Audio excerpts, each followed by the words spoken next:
Ketemu lagi di channel gua, channel Koko Bahrudin.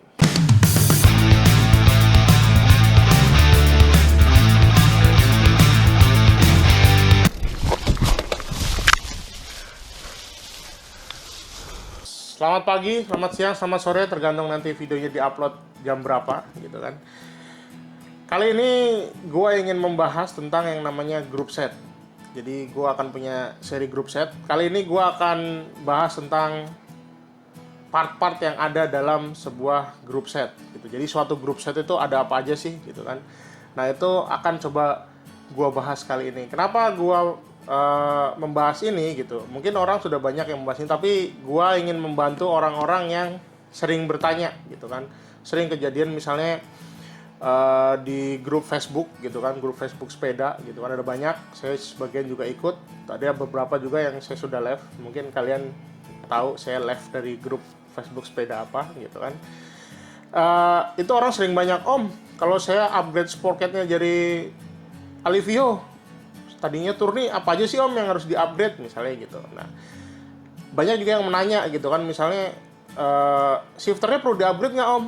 Apa RD-nya perlu di-upgrade nggak Om? Nah, saya akan coba menjelaskan apa sih itu shifter, apa sih itu sprocket itu ada apa aja, shifter itu ada apa aja, RD ada model apa aja. Nah, itu saya akan coba sharing pengetahuan saya tentang itu semua gitu. Jadi kalau kalian misalnya ada tambahan-tambahan, nah, kalian bisa tulis di kolom komentar gitu. Jadi sebelum kita mulai, jangan lupa pastikan Anda sudah subscribe dan tombol loncengnya. Kalau memang lo suka dengan video ini, pada akhirnya silakan klik tombol like. Oke, tetap ikuti video gua kali ini.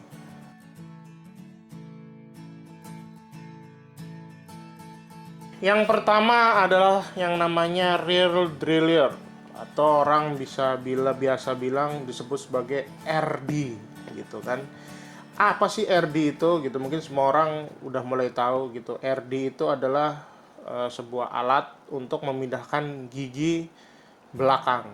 Jadi itu yang disebut sebagai RD gitu. Jadi dari speed 1, speed 2, speed 3, 4, 5 dan seterusnya, itu yang memindah yang di belakang itu namanya adalah RD gitu kan, rear, depan RD. Nah, kalau yang di depan itu yang namanya front derailleur gitu kan, apa yang orang sebut sebagai FD. FD itu macam-macam, ada 2 speed, ada 3 speed gitu.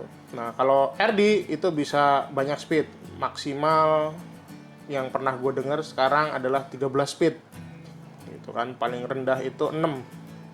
Masih ada nggak yang pakai 6 ya? Tapi sekarang banyak kan sepeda udah 7. Nah, itu juga FD dan RD itu punya spesifikasinya macam-macam. Untuk lo bisa tahu, lo bisa buka di situs masing-masing produsen dari FD dan RD tersebut. Kalau lo pakai Shimano ya lo buka Shimano, kalau lo pakai SRAM lo buka SRAM gitu. Kenapa lo harus buka itu? Karena dia punya beberapa spesifikasi.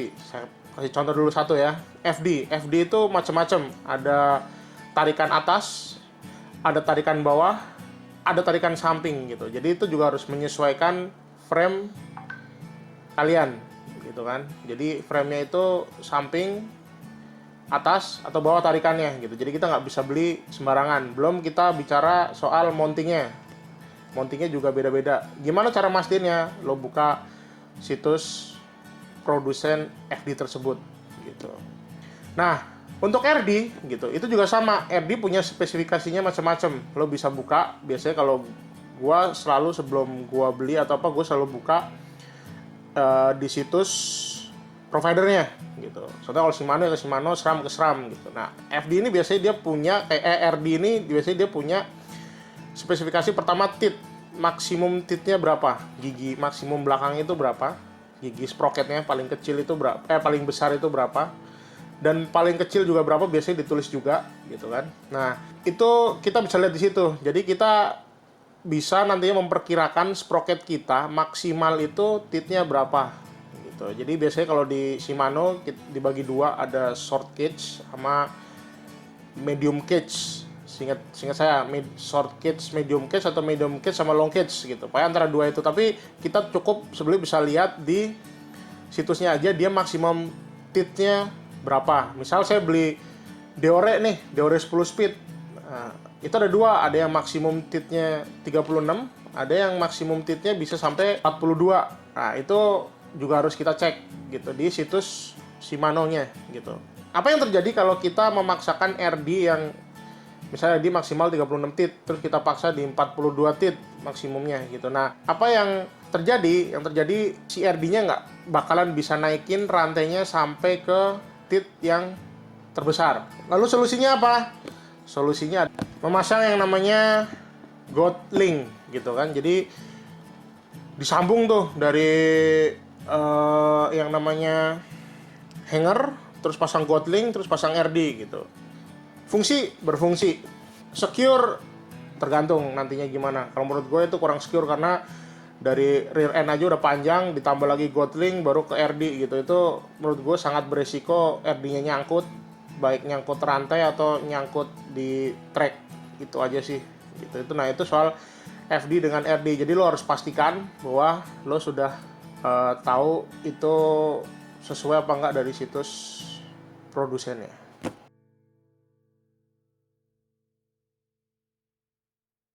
Yang kedua adalah sprocket, atau orang bisa nyebut juga kaset gitu, tapi orang sering nyebutnya sprocket. Nah, sprocket ini lo harus hati-hati juga. Sprocket ini ada dua versi, yang satu modelnya ulir dan yang satu modelnya non ulir, jadi cuma ditaruh di hubnya, free hubnya gitu. Jadi itu akan kompatibilitas dengan free hubnya gitu. Jadi kalau free hubnya ulir ya lo harus cari sprocket yang ulir, kalau free hubnya yang non ulir ya lo harus cari free hub yang non ulir gitu. Biasanya kalau yang speednya 6 sampai 7 itu biasanya gua sering nemunya adalah ulir gitu. Kalau udah 8, 9, 10, 11, 12 itu biasanya sudah pakai yang non ulir gitu. Jadi itu juga akan menjadi kompatibilitas terhadap free hub. Jadi hati-hati, jangan sampai lo punya free hubnya ulir terus lo dengan santainya lo upgrade beli yang 10 speed, pas datang lo bingung kok nggak masuk gitu kan.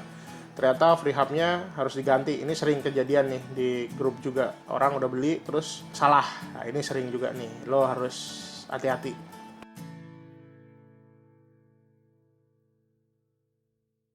Yang ketiga adalah shifternya itu sendiri gitu. Nah, shifter ini selalu sepasang dengan yang pertama dengan RD, kalau depan ya pasti dengan FD, dan dia selalu sepasang dengan mereknya gitu. Jadi jangan pernah nyoba mencampur shifternya pakai SRAM lalu FD-nya pakai FD atau RD-nya pakai Shimano.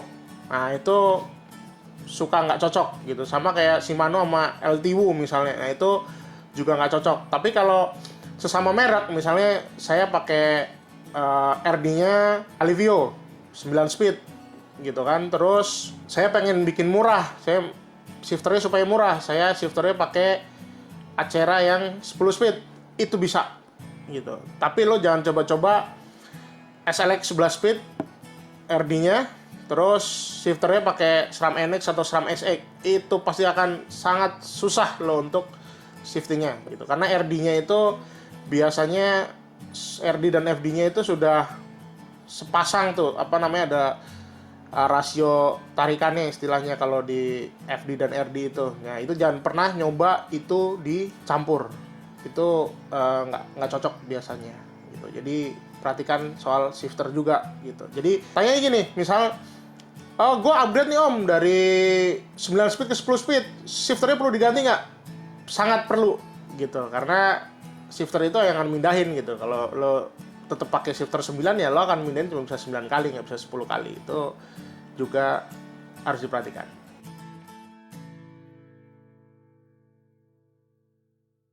Yang ketiga adalah crank gitu. Jadi kalau tadi itu 3 komponen pertama itu adalah yang kita sebut sering sebagai orang bilang sebagai mini group set. Nah, ini adalah udah di luar mini group set tersebut adalah crank. Crank itu apa sih? Crank itu adalah alat untuk menggenjot. Gitu. Jadi kalau kita menggenjot itu satu set itu namanya crank. Nah, itu juga termasuk di dalam yang namanya group set gitu. Nah, crank ini biasanya sepasang dengan satu komponen lagi yang disebut sebagai bottom bracket gitu. Jadi bottom bracket ini gitu kan, itu punya modelnya masing-masing gitu. Itu juga harus hati-hati. Bottom bracketnya SRAM itu berbeda dengan bottom bracketnya Shimano. Beberapa merek Shimano, beberapa seri Shimano juga memiliki bottom bracket yang berbeda. Jadi gitu, kita juga harus lihat di kompatibilitas komponennya gitu. Jangan pernah mencoba mix antara gue pakai bottom bracketnya BB52 nih punya Shimano, lalu saya pasangin crank SRAM NX, SRAM SX. Nah itu biasanya nggak compatible karena SRAM itu, terutama SRAM yang baru, dia punya BB namanya BB Dub. Nah itu juga berbeda gitu. Jadi mending kita lihat dulu atau kita tanya yang jual, ini support nggak buat crank saya yang mereknya ini nih bla bla bla gitu. Tapi kalau SRAM yang Dub itu pasti harus pakai BB Dub gitu karena itu udah sepasang. Nah, itu juga harus diperhatikan soal yang namanya crank.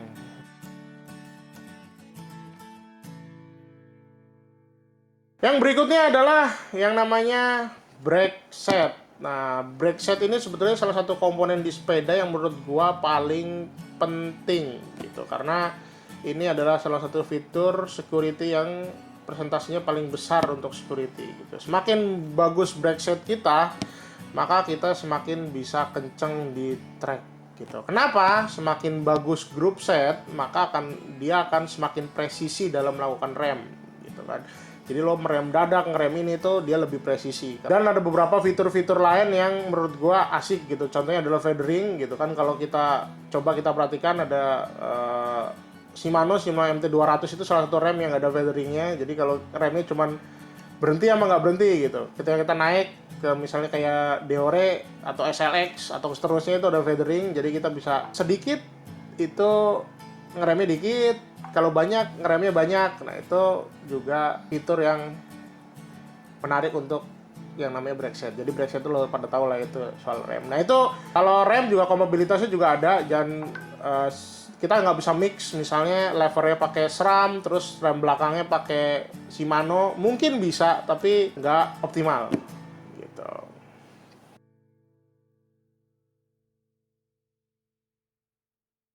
Ya, yang terakhir adalah rantai gitu kan. Jadi setelah tadi udah banyak, yang terakhir adalah rantai. Rantai itu akan punya kompatibilitas terhadap speed dan ya speed aja sih. Kalau merek nggak ada sih. SRAM itu dia punya rantai sendiri seingat saya. Jadi dia harus pakai SRAM, misalnya Eagle itu harus pakai SRAM Eagle setahu gua gitu kan. Jadi itu juga ada kompatibilitas antara merek dan speed gitu. Jadi kalau kita misalnya, Om, saya dari 9 speed, terus saya upgrade, rantainya perlu saya upgrade nggak sih kalau kita pindah ke 10 speed? Jawabannya perlu gitu. Jadi jangan lo coba rantai 9 speed terus ke 10 speed, mungkin bisa, tapi akan smooth pindahnya itu akan berkurang. Oke lah, orang mungkin bilang, oh Om, saya nggak masalah kok, saya smooth aja. Ya itu mungkin perasaan Om aja gitu. Kalau saya pribadi smoothivitasnya akan berasa. Kalau saya misalnya pakai sprocket 12 speed terus rantainya cuma 10 speed, wah itu akan kerasa banget sih menurut gua gitu. Atau saya paksa misalnya ini SRAM SX saya di sepeda saya, terus saya pakai rantainya Shimano yang 10 speed, wah itu akan berbeda sekali gitu. Mungkin beberapa orang nggak ngerasain, oh nggak masalah gua, yang penting bisa setting ini, tapi itu menurut gua akan jadi masalah.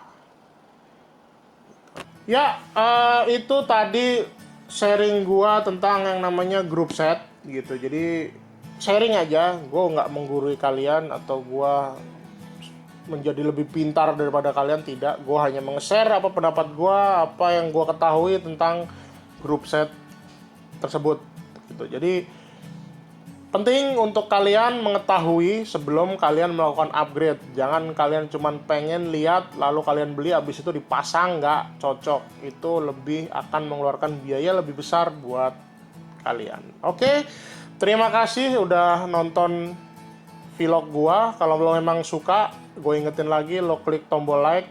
Kalau lo pengen selalu dapat update dari video gua, silakan klik tombol subscribe dan tombol loncengnya, jangan lupa. Oke, sampai ketemu di video gua berikutnya lagi. See you.